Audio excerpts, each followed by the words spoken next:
Coming up on AgweekTV, farming is an extremely dangerous occupation. We'll learn about new efforts in getting the farm safety message out. We'll take a look at the latest USDA acreage and quarterly stocks reports. We'll look at how the pandemic is affecting beer sales and barley growers. And this time of year, most people like to fly Old Glory, but we'll see why some farmers fly their flags all year round.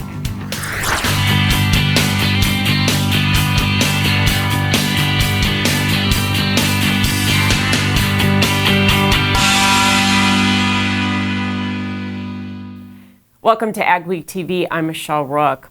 This year has seen a higher incidence of farm accidents than usual. Grain bins have been especially dangerous with the wet and poor condition grain farmers had to deal with.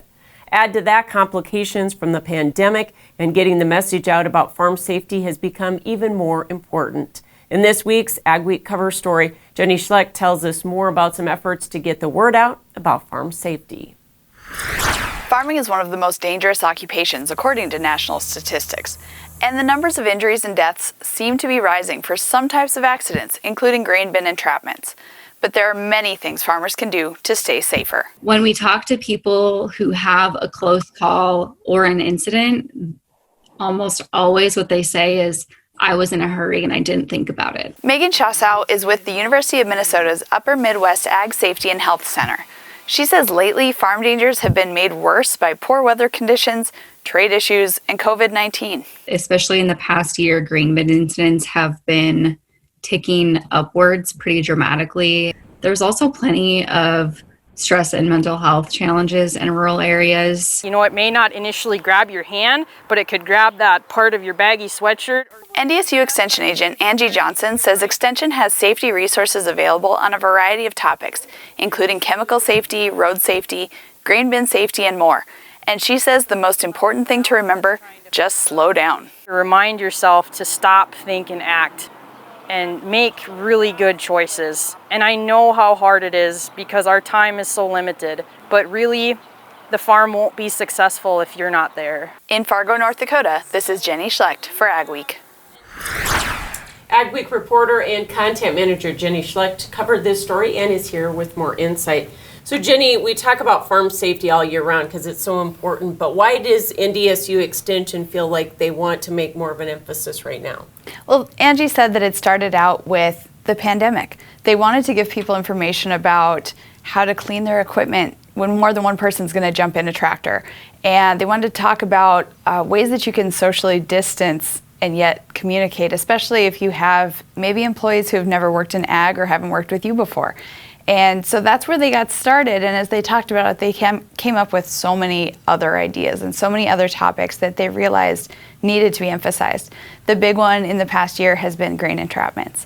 They also looked at things like livestock safety. Handling livestock is one of the most dangerous parts of a farm or ranch.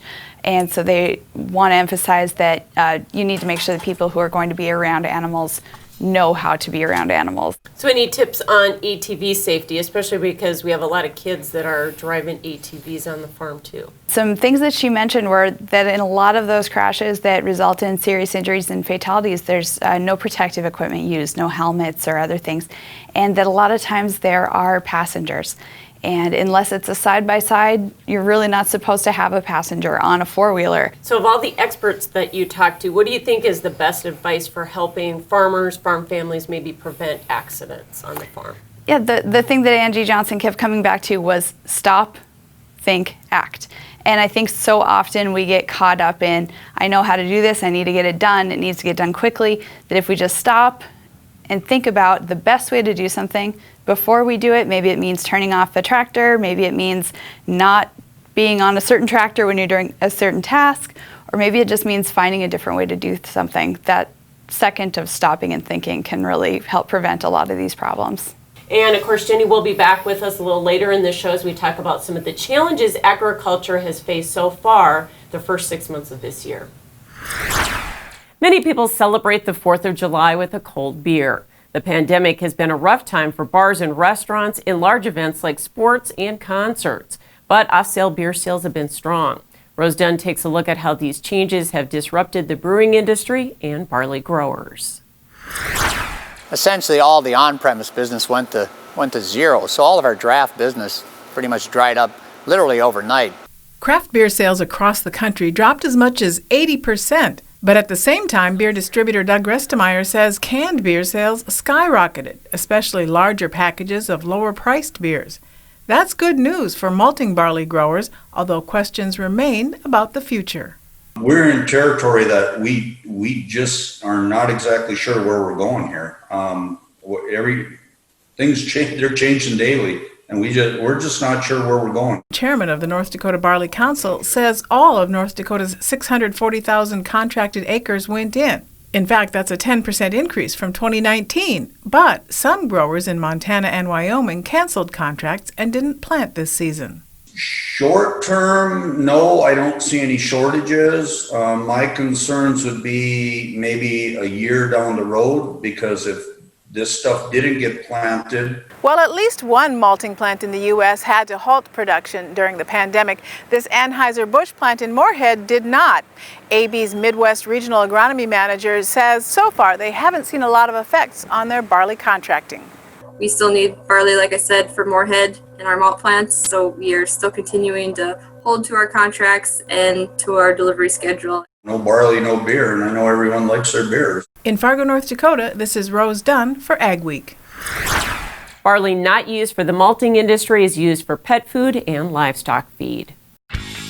Coming up on AgweekTV, we'll take a look at the new acreage and quarterly stocks numbers and talk about what it all means. Dynaflow is the ultimate high-volume water management pump. Whether you're experiencing flooding, emptying sloughs, transferring ponds, or working on irrigation, the Dynaflow pump works in as little as 18 inches of water and is designed to move 3,000 gallons per minute.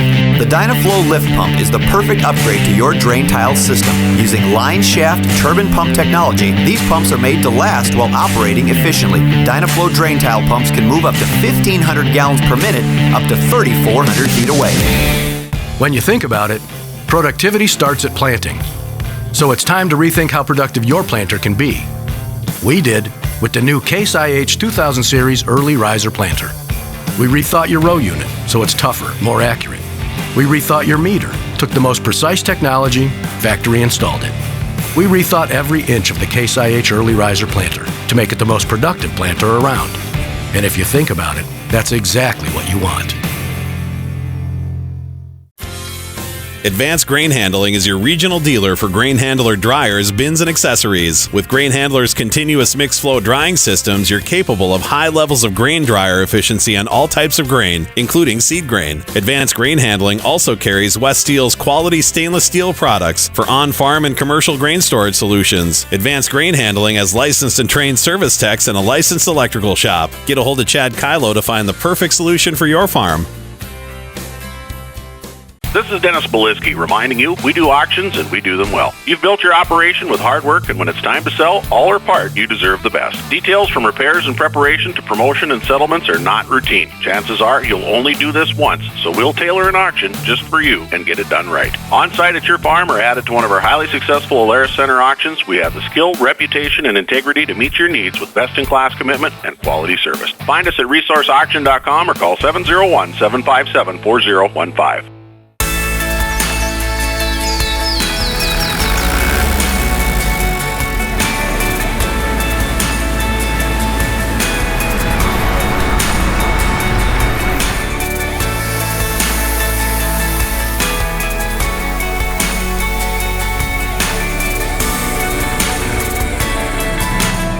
Remember, for all your ag news, go to agweek.com or follow us on Facebook and Twitter as well.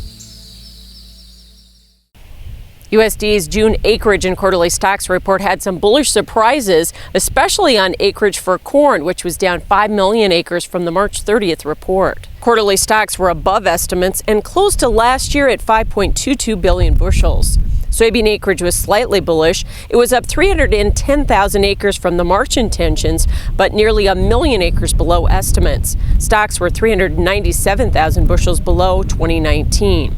And wheat acreage was the lowest since 1919, with spring wheat down 390,000 acres, and stocks were 36,000 bushels below last year.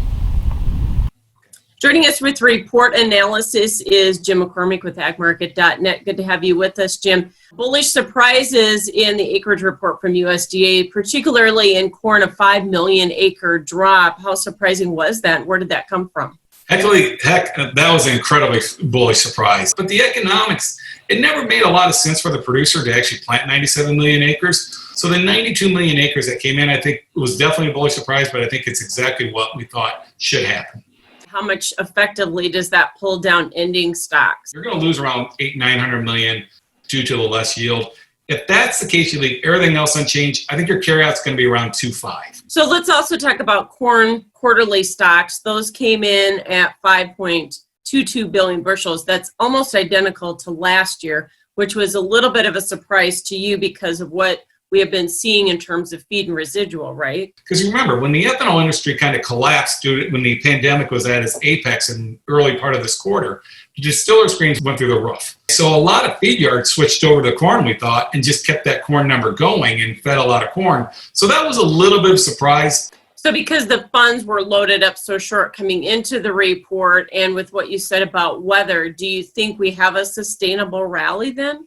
I'm optimistic. We've got a hot, dry forecast. I think this could force them out.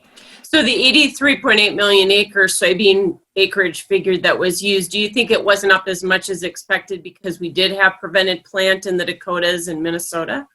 I think that's probably what it was more than anything else. I think the producers in the Dakotas decided that was the most profitable thing to do, was just to take the prevent plant. Also, I think there's a little bit of leeriness about where we are just with the China trade deal. That might have had some guys who were thinking they were going to plant beans and backed off. Do you think that beans are fairly priced at this level or not? I think we got an opportunity to see these beans push back above $9. I think combined with the heat coming in, a little less acres, funds, combination of all that hopefully will give us a nice little run up in the beans. And what about the wheat market? Acreage came in the lowest level total since 1919, yet we're near contract lows in all three classes. Right now, the problem is the wheat has moved to a world market. Probably think it's going to help the U.S. wheat producer the most, Michelle, will be the dollar. If we can get another leg down, that would help a lot because it would help stimulate export demand and make us a little bit more competitive. Thanks so much, Jim McCormick, agmarket.net. Ahead on AgweekTV, why do we see so many farms flying Old Glory? And later, an Agweek panel discussion on the challenges agriculture has seen so far this year.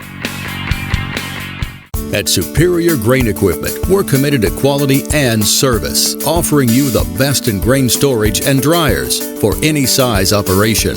Our experts will work with you to determine the most efficient and economical storage solution for your needs. We help protect your bottom line and your future with the industry's best bins and warranties. Make the superior choice for protection today and tomorrow with Superior Grain Equipment. Add more bushels to your hopper and money to your pocket by harnessing the power of air with Crary Wind Systems. Whether your beans are chest high or barely off the ground, Crary offers two solutions that add a constant stream of high-velocity air to quickly feed crop back to the auger, eliminating bunching, reducing shatter loss, and increasing your ground speed.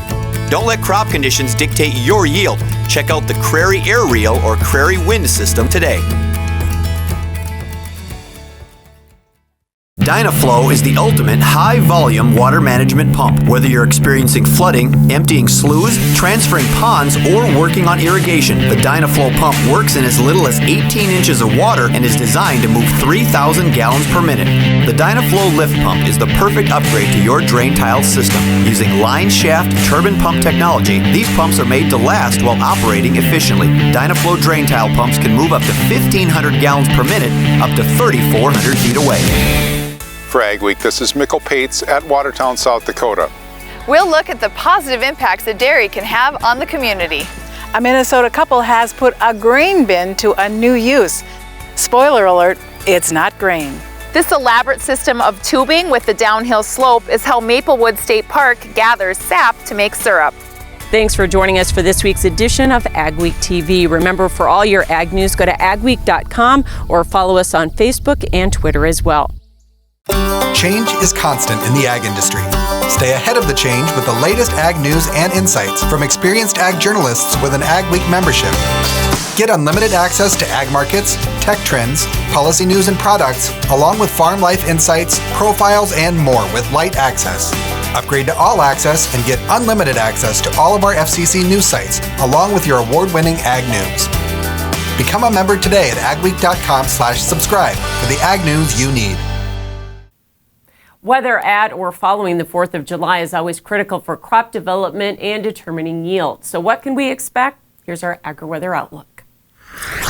As we head towards the first full week of July, the first full 7 days of July, we will see that heat and humidity once again across the Plain States and into the Great Lakes, much of the Midwestern zones here. Below average, though, across parts of the Pacific Northwest. And again, we will continue to have those above average temperatures here. Likely temperatures getting up into those mid to upper 80s to around those lower 90s at times again for parts of the Dakotas and parts of Minnesota here as we go into that July 5th through the July 11th. Week. And you'll see this taking shape nicely here with our jet stream here building up here. Now it will break down just a touch here as we go into parts of this upcoming week here. The middle portion of the week could feature some active weather with some scattered showers and thunderstorms across parts of the Dakotas and Minnesota here, and that extreme heat will stay down across parts of the Texas Panhandle here and parts of the Deep South here as we go into this upcoming week, with that warmer weather starting to build its way further north as we get into the later half of this week. Temperature outlook for the second week here, 14th day outlook. This is getting towards the mid portion of July here. We're still going to have temperatures very summer like, still no big cool down in store for the northern plains here. Likely again another round of temperature staying into the 80s to lower 90s at times across parts of the Dakotas and Minnesota. Hot weather again stays to the south where those 90s could be expected for several days here. Likely more into the 80s, maybe a few rogue 90s could set up here as we head through that July 12th through July 18th week across parts of the area. Overall, for precipitation, going back to the first full week of July here, July 5th through the 11th, notice how it remains dry across the parts of the Four Corners and across parts of the central and southern plains. Still somewhat active, though, across parts of the Dakotas and Minnesota here. We're not talking a complete washout here, but we are talking the potential for a few widely scattered showers, a few widely scattered thunderstorms setting up. And here's a look at the 8 to 14 day outlook here. This is for that mid portion of July. A good stretch of some drier weather could set up from the Four Corners all the way towards the southern and central plains once again. And for the Dakotas, Minnesota, just an average week, I think, for precipitation. Again, a few widely scattered summertime showers and thunderstorms, which again could bubble up, bring with it some heavy rainfall for parts of the area, while other areas could miss out on the moisture. We're starting to see the dry conditions starting to improve somewhat out across parts of the western Dakotas here, and I think that will continue as we go into the next week or so here, with a few widely scattered summertime shower and thunderstorms bubbling up. Still where it's dry, though, across a good portion of the Four Corners, the Pacific Northwest, still dealing with some of those drier conditions. So what are we talking about here as we go throughout the next 2 weeks here? Well, those drought conditions will still improve, I think, somewhat across parts of the Dakotas here. Widely scattered rain through mid-July, and it will stay warm with 80s to lower 90s as we go throughout the next few weeks. Steffes Group, selling land and the equipment to farm it since 1960. If you're interested in selling or have questions about our auction process, head to our website at steffesgroup.com to contact us at any one of our 4 locations located throughout the Midwest. You can also visit and subscribe to our YouTube channel to view all of our auction previews and recaps to stay up to date on the market in your area.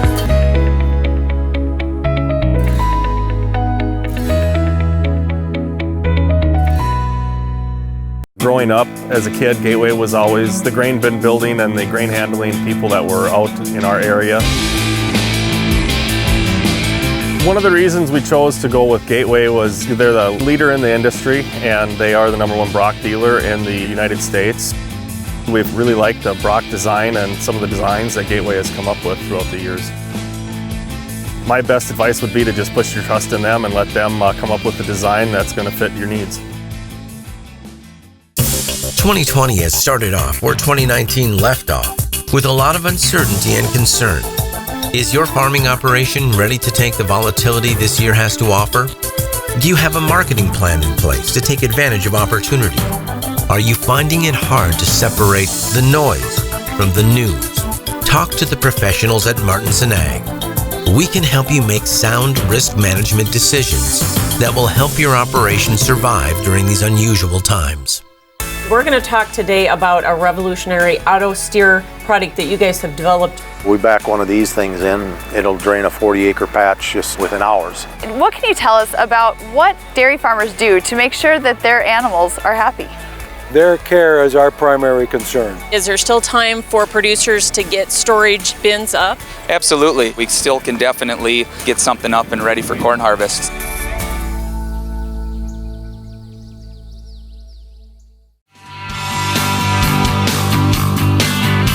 Agweek brings you timely agriculture news from field to fork in digital, print, and television. Fresh every week, join Jenny Schlecht from the Agweek editorial team and me, Al Windmill, from the sales and marketing team for a deeper dive into farm and ranch stories, along with guest interviews with personalities from the world of agriculture. If you're involved in farming, ranching, or agribusiness, the Agweek podcast is the show for you. This is the time of year people proudly display their patriotism by flying American flags. But you often see the Stars and Stripes flying proudly on farms year-round. Ruth and Dan Pullman and their son Aaron put up a flag in their yard on a picturesque dairy farm north of Sauk Center, Minnesota. The Pullmans have had a farm here since 1979. Save for them, the flags are a symbol of freedom, and they have a practical purpose as well. Well, it tells you what direction the wind is in and how windy it is. It's still your land and you can still do what you want to do, and hopefully it'll stay that way, that we have the freedom to get up and do what we want to do here. It's just a good place to be. The Pullman's flag goes up on Memorial Day and comes down for the winter after Veterans Day on November 11th. The flags are replaced when they're worn and torn. And reporter Michael Pates joins us in studio, and you have done this Flags on Farm story for how many years? You know, I've done it maybe over the past 10 years 3 or 4 times. It sort of started out as something where I would just drive along and see something that inspired me. And farmers are really proud to have flags on their farms, aren't they? Yeah, a lot of times they'll have a special story about why they display the flag, when they do it. Maybe they have family members that have been in the military. Sometimes they've been in the military. Lasting impressions that you have from doing this series? And there was one down in Orange City, Iowa, where the people had made a flag cover the whole roof of their old hog shed. And this was something that people would stop and take pictures of. There, the folks up at Hillsboro, you know, have a huge flag on a grain bin that is visible from I-29, and it has just an amazing effect on people. I think, you know, it's something that I think people want to be a unifying, good expression. And Mikkel, you're always looking for new ideas for Flags on Farms. That's right. If anybody has somebody that they think is special, please give us a shout or email me at mpates@agweek.com. Thanks for that inspirational story. And Mikkel will be back with us a little later in the show for our panel discussion. 2020 has been a rough year for many businesses so far, and agriculture is no exception. We'll talk about the ups and downs of ag after this. Add more bushels to your hopper and money to your pocket by harnessing the power of air with Crary Wind Systems. Whether your beans are chest high or barely off the ground, Crary offers 2 solutions that add a constant stream of high-velocity air to quickly feed crop back to the auger, eliminating bunching, reducing shatter loss, and increasing your ground speed. Don't let crop conditions dictate your yield. Check out the Crary Air Reel or Crary Wind System today.